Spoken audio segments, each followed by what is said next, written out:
जे माझ्याकडे आता जे कार्यक्रम जे काम दिलेलं आहे ते आपले जे उत्सवमुख्य आहेत दत्तानाना भोंगळे यांना आपण सन्मानपत्र जे देत आहोत त्याचं वाचन मी या ठिकाणी आता करतो.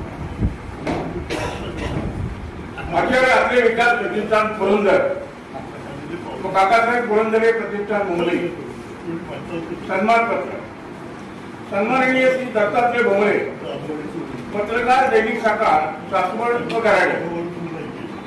तऱ्हेचे पाणी अध्यापन करणारे व आपल्या अष्टपैलू लेखणीवादीने उभ्या महाराष्ट्राचे लाडके ठरलेले व्यक्तिमत्व म्हणजे साहित्य सम्राट आचार्य अत्रे यांच्या दैनिक मराठामध्ये लेखणी व वाणीत परखडपणा आणण्याचे धडे केळवणारे सासवडचे सुपुत्र व मुंबईत पत्रकार म्हणून गाजलेले चंद्रकांत उर्फ काकासाहेब पुरंदरे यांची आज 84वी जयंती. त्या निमित्ताने पत्रकार श्री दत्तात्रय भोंगळे यांना पत्रकार पुरस्कार समारोह देताना मनस्वी आनंद होतो आहे. 70 वर्षापूर्वी आपण एका गरीब आणि प्रतिकूल परिस्थितीची संघर्ष करणाऱ्या कुटुंबात जन्माला आला. घरची परिस्थिती शिक्षणासाठी अनुकूल नसतानाही आपण 12वी पर्यंतचे शिक्षण आपल्या जन्मगावच्या सातोबस्ती बारामती पासून श्रीरामपूर, मळद, टोपरगाव, डोलेवाडी आणि बारामती सारख्या वेगवेगळ्या गावातून घेतले. 12वीत आपण एका विषयामुळे अनुत्तीर्ण झाला आणि आपले शिक्षण अर्ध्यावरच थांबले. परंतु जीवनाच्या शिक्षणाला मात्र आपण भाई रणसिंग बारामती यांच्या प्रेसमधून प्रिंटिंग, बायडिंग आणि कंपोजिंग सारखी कामे करून सुरुवात केली. पुढे आपण यशस्वी पत्रकार आणि छायाचित्रकार होण्याची नांदी झाली. जनसेवा प्रेसमधील कामगारांची एकजूट करून त्यांना अधिकचा बोनस मिळवून देण्याचा प्रयत्न केला. काही काळ एका कंपनीतही काम केले. अकलूजमधील सिने अभिनेता देवकुमार यांच्या गाण्याच्या कार्यक्रमाच्या निमित्ताने विजय मोहिते पाटील यांनी चंदूकाका जगताप यांची ओळख करून दिली आणि काकांनी आपला सासवडला आणले. शरद पवार साहेब यांच्या प्रयत्नातून सासवडला वीर वरून ज्या पाण्याची व्यवस्था करण्यात आली त्यात काकांनी गाठीने लक्ष घातले. त्या काळात काकांच्या सोबत राहून काम करण्याचा आपला जोग आला. पत्रकारांना त्यांचे न्याय हक्क मिळावेत म्हणून आपण पुरंदर तालुका पत्रकार संघाच्या स्थापनेत मोलाची भूमिका बजावली आहे. पत्रकार संघाच्या माध्यमातून विविध सामाजिक उपक्रम राबवण्याचा आपण प्रयत्न करीत आहात. शिवरी येथे होत असलेल्या पत्रकार भवनाच्या इमारतीसाठी आपले योगदान महत्वपूर्ण ठरले आहे. तालुक्याला पुणे जिल्हा पत्रकार संघाचा अध्यक्षपदाचा बहुमान सुनील लोणकर यांच्या रूपाने मिळवून देण्याचा आपला वाटा महत्वपूर्ण ठरला आहे. महाराष्ट्र शासनाच्या संजय गांधी निराधार समितीवरही आपली नियुक्ती सामाजिक कार्याची आपल्यात असणारी आवड दर्शवते. या माध्यमातून आपण लाभार्थींना न्याय आणि मदत मिळवून दिली आहे.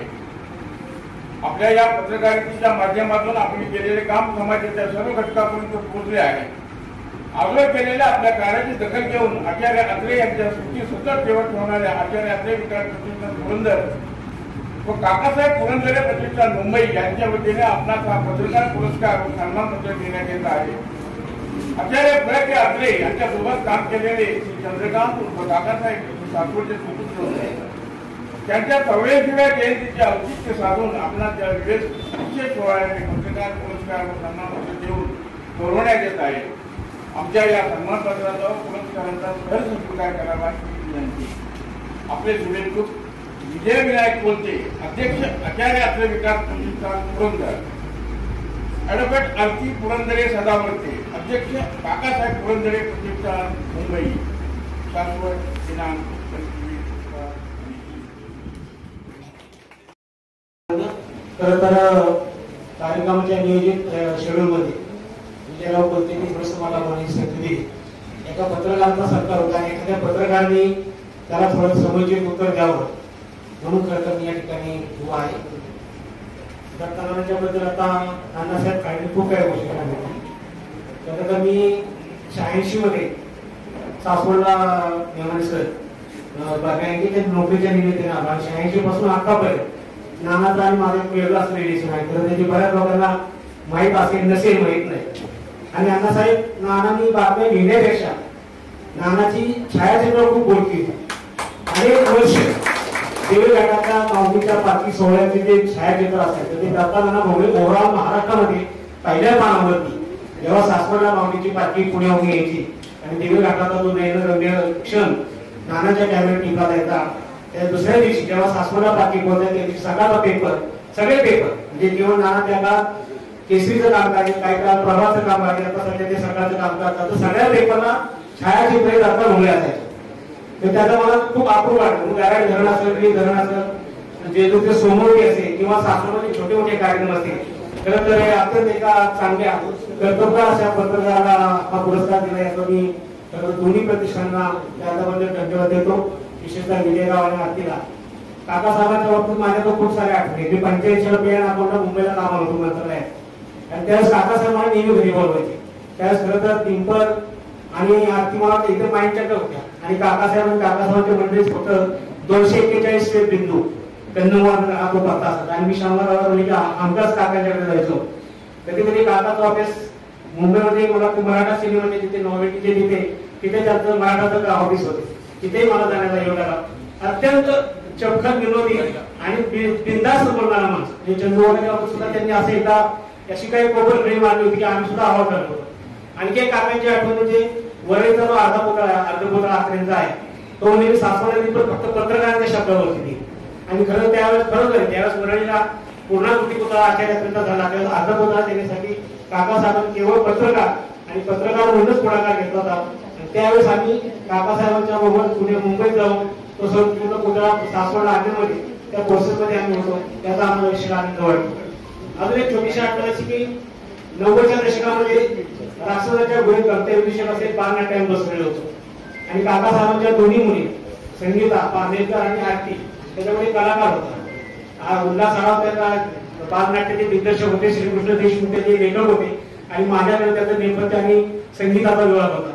तर सांगायचा विषय असा की गराड्याला आमचा एक प्रयोग होता राक्षसाच्या गुढी कर्तव्यविषयक. आणि आमची राणी म्हणजे संगीता त्यावेळेस राणीचं काम करायची आणि आरती ही चेटकिनीचं काम करत होती. खरंच चेटकी म्हणजे त्या पात्रामध्ये ती चेटकी होती. आणि गराड्याचा प्रयोग असताना काय झालं की राणीला म्हणजे संगीताला खूप ताप आला होता. माई पण त्यावेळेस होत्या. माई म्हणजे आज काय होती राणी येणार संगीता येणार नाही, तुमचा प्रयोग तुम्ही काही करू नका. आणि कर्म धर्मसेवेने काका त्यावेळेस सासवडला आले. तर काकांनी आम्हाला सांगितलं काय करणार. तुला काय राणी प्रयोगात राणीच नाही आलं प्रयोग कसा काय होणार. संगीताचा तापाने फटपडली. परंतु काकासाहेब म्हणजे असू द्या काय कोशीची गोळी काही पण राणी आहे आणि गराड्याला राणी आली प्रयोग झाला म्हणजे संगीता आली राणीचा प्रयोग झाला. म्हणजे सांगण्याच्या गोष्टी अशा की काकासाहेब काही पत्रकारांच्या मागं सातत्याने उभे राहायचे. सासवडला ते आले की त्यांनी भाऊ असेल, मी असेल, नाना असेल, प्रदीप जगताप असतील, आदल्या दिवशी आम्हाला निरोप जायचा की मी आलोय. मग दुसऱ्या दिवशी आमची पुरंदरीच्या वाड्यामध्ये बैठक व्हायची, गप्पा व्हायच्या, सगळ्या चर्चा व्हायची. असो सांगण्याचा उद्देश हाच की काकासाहेब आणि सासवडचे पत्रकार यांचं जे आतून नाते ते आजपर्यंत त्या पुरस्काराच्या रूपाने आवाजित राहिलेलं आहे.